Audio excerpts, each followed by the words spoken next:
বন্ধুরা, আজ আমার একজন ফেসবুকের ফ্রেন্ড সুলতানা আপু খুব করে অনুরোধ করে একটি ভালোবাসার কবিতা লেখার জন্য।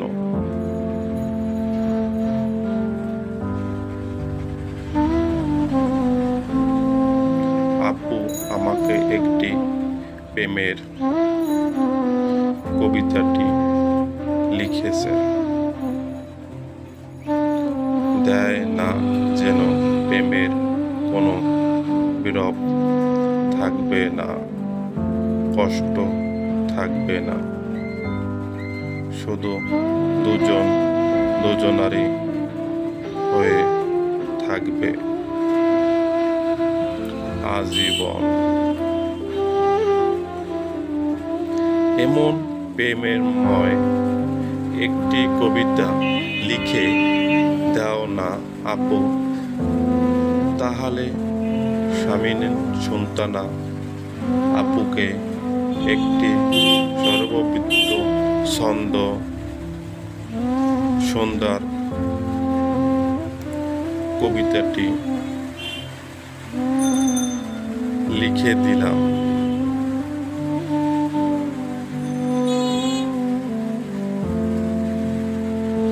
কারণ স্বামীনা আপু আমার লেখা অন্তর মিলনের কবিতা গুলো খুব পছন্দ। কারণে আপু ছাড়া আরো অনেকে আমার অন্তর মিলনের কবিতা খুব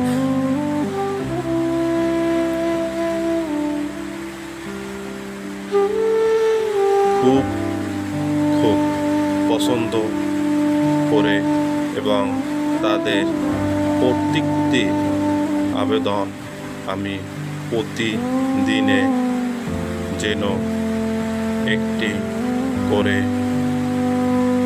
কবিতা হলো ও লিখিয়ে অন্তর মিলনে তাহতো পাঠককে চাহিদা অনুযায়ী লেখার চেষ্টা করি। বসুন্ধরা সেই প্রেমময় কবিতাটি আজ আপনাদের সাথে শেয়ার করেছি। আশা করি পাঠক চাহিদা অনুযায়ী লেখা কবিতাটি আপনাদের ভালো লাগার এবং যারা রিলেশনে লিপ্ত আছেন তাদের জন্য কবিতাটি অনেক বেটার। তবে চলুন কবিতাটি প্রেমিক বন্ধুরা আজকের এই আয়োজনে দেখে আসি। তোমরা স্বপ্ন ছিলাম, আমি ছিলাম কল্পনায়, আবেগে আর অনুভূতিত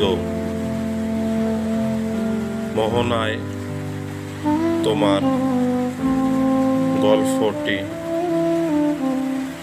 কাহিনীতে আমি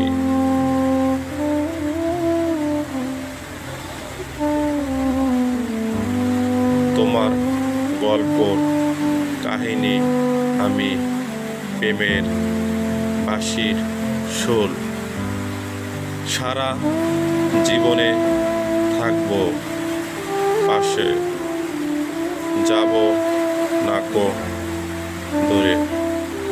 খোদা হাফেজ, আল্লাহ হাফেজ। চ্যানেলটি সবাই দেখার জন্য অনুরোধ রইল। আল্লাহ হাফেজ, খোদা হাফেজ।